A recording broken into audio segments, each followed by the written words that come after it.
Years and years ago, I used to make a series of short reviews called Nostalgia Trip. For the first entry, I took a look at Virgin Interactive's take on Terminator 1. It was an enjoyable slice of fun that is criminally short. And while I've likely retired Nostalgia Trip forever, I always intended on covering the subject for today's video, the tie-in for Predator 2 on the Sega Mega Drive. And incidentally, Predator 2 was the second ever Mega Drive game I played when first getting my console way back in the day. With the first aptly being Sonic the Hedgehog, of course.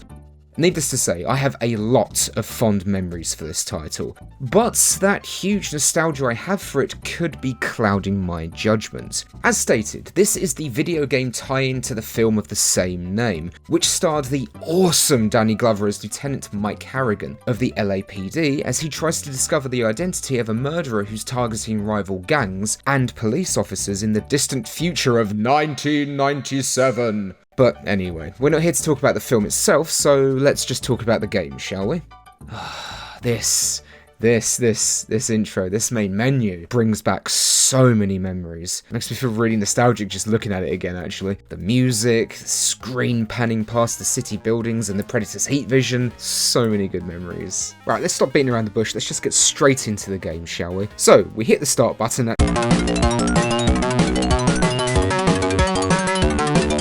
Well, that was fucking dramatic, wasn't it? It's almost as though the devs don't want us here, you know, that they're trying to hurry us up. They're like, what are you doing here? Go away, play the game, now, go! All jokes aside, in the options mean? Oh god, that should say menu. But I wrote mean instead, M-E-N-E. What the hell does that even mean? Hang on a second.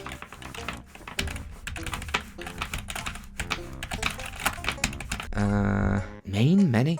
Isn't... epithet of Selene, the Greek lunar goddess presiding over the months. What the hell am I doing? In the options menu, we can tinker with the difficulty setting, which affects not only how many lives we start with, but also how many hostages can be killed. This is important. And for the record, Predator 2 can be challenging, even on easy mode.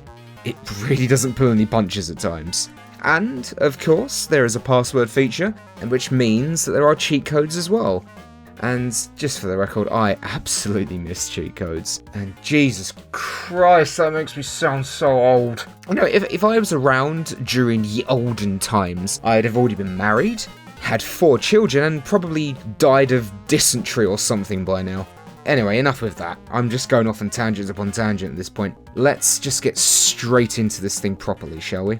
We start the game and are immediately met with this digitised still from the film. Each stage is preceded by one of these. And to be honest, they don't look terrible, but in this instance, I certainly feel better now that Charles Bronson is here. Predator 2 plays from an isometric view. Honestly, I think this suits the game much better than the traditional side-scrolling style we might have seen at the time. Plus, it's fast, hectic, and a lot of fun, with the key to survival being to use the strafing function as much as possible. Right away, we find ourselves on the streets of Los Angeles, and we are right in the middle of the gang-on-gang war zone. Certainly feels as chaotic as the source material presented it. There are goons constantly running around, some with melee weapons, some with firearms. They've even gone and commandeered taxis as well. These things are stationary, but they also take a fair amount of ammo to go down. But at least they are stationary. For now. Enemies can also spawn out of doorways, but in a really nice touch, you can destroy these spawn points, and you'll know you've done so when it leaves a blood splatter on the door. And yes, I thought that was cool as shit as a kid. The main goal of every stage is to rescue hostages that I'm assuming the gangs of Los Angeles have captured. Thankfully, there are arrows that guide you towards them, which can be an absolute godsend on the larger open stages. Whilst doing this, you can also tag and bag all of the drugs that these guys drop. And there are so many drugs. Now, these drugs aren't essential to finishing stages, but they do aid in obtaining extra lives through point accumulation, and we definitely need extra lives. And on top of that, I've always really found the sound effect to be quite satisfying. Plus, it's a collectible in a video game, and I'm just like hardwired to pick them up. I'm sorry, but I just can't help but grab all of the drugs. Unfortunately, it's not as simple as just rescuing the hostages and reaching the end of the stage, because the titular character, the Predator, is always watching, and at set times he'll try to target Harrigan. Usually this happens when all the hostages have been rescued, and it does make for a mad dash to the exit. Certainly adds to the tension anyway. The arrows that originally told you where captives were now direct you to the end of that stage. However, he's not just targeting Danny Glover, as he also attempts to execute the innocent hostages, which, okay, it doesn't make a lot of sense lore-wise, and I'd be lying if that pedantic side of my nerd brain wasn't screaming again. Look, if you somehow don't know, the Predators don't target people who are not a threat or armed with a weapon. As it's stated in the first movie, there's no sport. But this is a video game on the Sega Mega Drive, so some non-accurate lore isn't exactly something that anybody should be getting bothered about. And I'm even more inclined to let it slide because if the Predator's laser dots do home in on a hostage, well, this happens. They explode into a mess of body parts that are then flung towards the screen.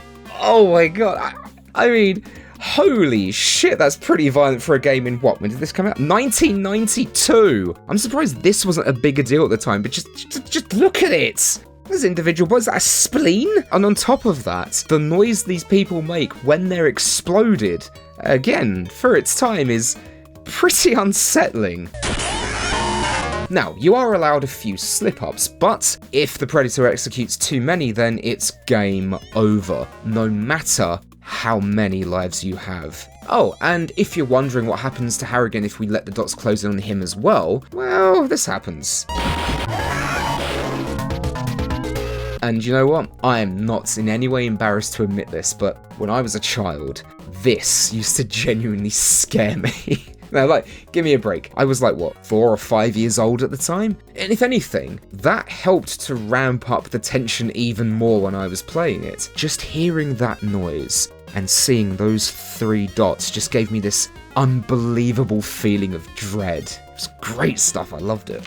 Now, one of the strengths of Predator 2 is its ability to move at an exciting and brisk pace. We're only on to stage 2 here, and already it's a completely different environment. The rooftops. I've always actually liked how this stage looks, as there's some decent depth on show as well. Plus, there's even more enemies to deal with. There's helicopters you need to gun down, as well as more weapons to acquire. And speaking of weapons, Harrigan is equipped with a pistol that has unlimited ammunition, which is something I am eternally grateful for. But there are additional firearms to acquire during the adventure, and these range from a submachine gun, a very powerful semi-automatic rifle, a shotgun, grenades, and you can even get your hands on some Predator tech such as spears, discs, and also these. Something I'm really grateful for is that even when a certain special weapon is equipped, the pistol itself can still be fired without switching back to it. This is basically thanks to the Mega Drive's 3-button controller. This is a welcome mechanic and makes a surprising difference at times. Other item pickups consist of flak jackets which replenish health, and first aid kits that not only heal you fully as well, but also give you an extra life, which is really nice. Having cleared the rooftops, we're back on the city streets themselves, but now there are enemies on motorbikes, those taxis are now moving back and forward in some areas. It has gotten even crazier in a short amount of time, and this is where the game starts to ramp up in difficulty as well. Plus, it also leads us to the first proper boss fight of the game. This bloody massive truck. This thing gave me so much trouble as a child, and I couldn't even beat it without cheats. Give me a break, I was again 4 or 5 years old, and even as an adult this can actually be pretty tricky to take down. All we need to do though is just strafe back and forth whilst using the heaviest weapons at our disposal. There's a guy in the driver's seat we need to be careful of that casually shoots at us, and 2 other goons as well. All 3 of these can be taken down, but they also do respawn, unfortunately. Like I said, it can be pretty tricky, but holding all of the strongest weapons certainly makes a difference. And after taking enough damage, the entire vehicle explodes. It is deeply satisfying. Then we head down into a stage that I was always quite fond of as a kid, the subway. I think it might be one of the better looking stages as well. Again, it changes things up just enough. There's no real exploration here though. We just have to run down a very long train platform, rescuing hostages and trying to maneuver around goons that are coming out of the trains on either side of the platform. But the Predator himself likes to ride on top of these trains as well and take pot shots at you. Fucking dickhead. Thankfully, his projectiles sound distinctive amongst everything else. So even if you're distracted by all of the other enemies, you're alerted that the attack is incoming due to the sound design itself. Speaking of, the sound for the most part is pretty much a perfect fit, I think. All of the guns and explosions have so much weight and impact behind them. And the digitized voices they're okay. I've definitely heard better on the console, but equally, I've heard far, far worse as well. Also, the Predator himself makes this strange sound when he appears. It's like he's spilt his morning coffee down his legs or something. I suppose it happens to the best of us. Then there's the soundtrack itself, which was composed by the underrated Matt Furniss. Who's Matt Furniss, some of you might be asking? Maybe like maybe you at the back there. Well, if you've been watching my channel for a while now, you know that I'm actually a big fan of his 16-bit work. The music is absolutely fantastic and further strengthened Matt Furniss as an underrated 16-bit artist. But if you don't know him, well, he was a sound and game designer whose musical work consisted of classic Mega Drive music such as, and in no order at all, Wiz and Liz, James Bond, The Duel, Terminator 2 the arcade game, Alien 3 and The Terminator as well. Oh, and also a little-known PlayStation 1 game called Fear Effect, which, incidentally, I've actually covered on this channel already. I really should get around to playing the sequel at some point, shouldn't I? I always say this, and I'll continue to say it every time I cover a game with his music, but Matt Furniss, if you ever hear this, I fucking love your music, mate. His score for Predator 2 might not be my personal favourite from his body of work, but some of it is pretty good actually, and it definitely aids with the atmosphere the game's creating.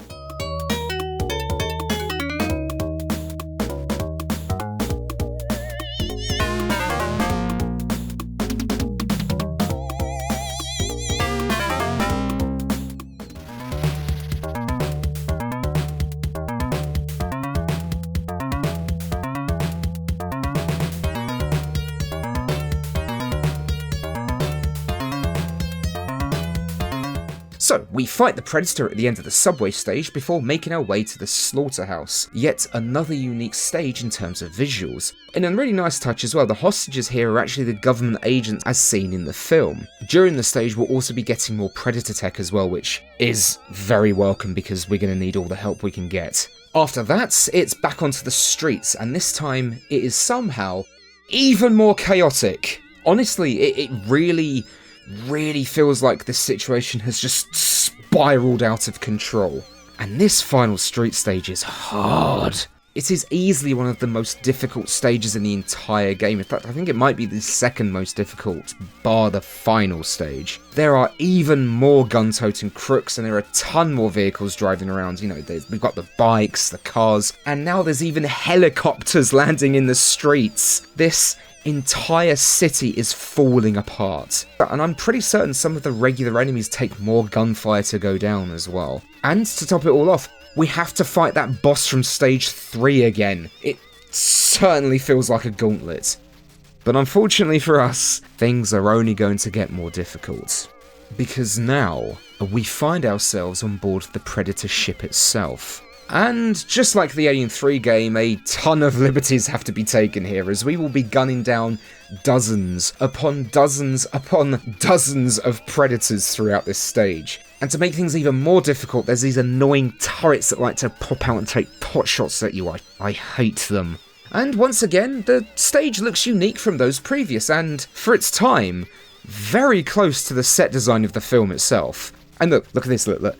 There's even the Xenomorph skull, as well as all the other alien trophies as well on the wall. Look, such a cool touch. It's just like the source material. And honestly, the game overall wasn't too bad graphically. Nothing is really what you could say is outstanding, but I have seen a lot worse for the system. The locations, items, and sprites all look the part and fit the tone of the game, and I think the Predator that pops up at the bottom corner of the screen looks pretty good as well, as does the sprite that you'll encounter in most stages. The final boss, we'll get to that in a second.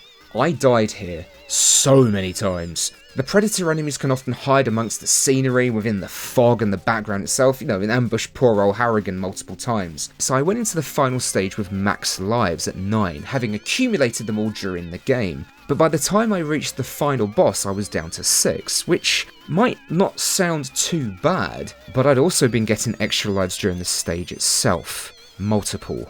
Jesus Christ. This stage pulls no punches.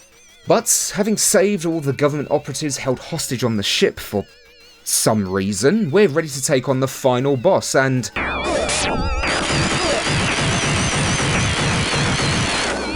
Oh no. Oh god, oh no. Oh Christ, it's just giving me AVP flashbacks. I've always hated how they look like roided up pro wrestlers in that film. I've never understood it. Anyway, we're getting back to the game. It's a very simple final battle, I'm afraid. This big boy just keeps moving back and forth, firing all manner of Predator tech at us. But with a little patience, we gun him down, he throws in the towel and then, hovers backwards.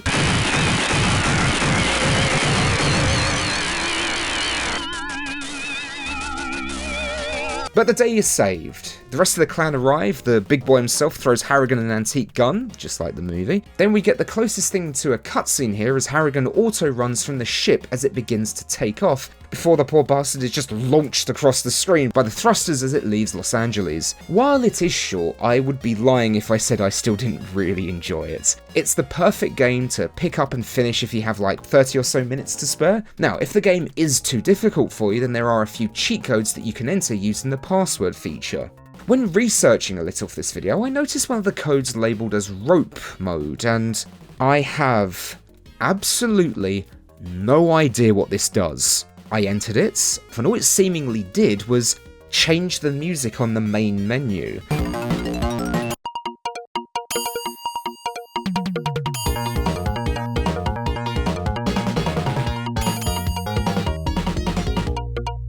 There has to be something I'm missing. I even tried Googling it and I couldn't find any information. I'm assuming it changes something in the main game ever so slightly, but I just have no idea what those changes are. If you know, please let me know.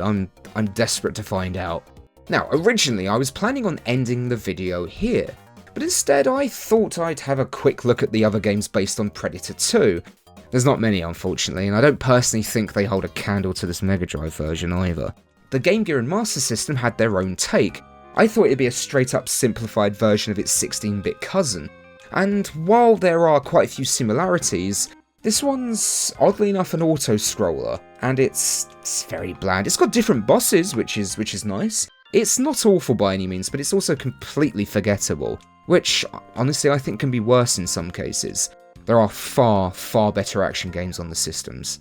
The other version available was on the microcomputers. The version I'm playing here is the Commodore 64 version, but it was also available for the Amiga, the Amstrad CPC, the Atari ST, DOS, and even the ZX Spectrum. It always amazes me when I remember that they were still making games for the ZX Spectrum in 1992, it's wild.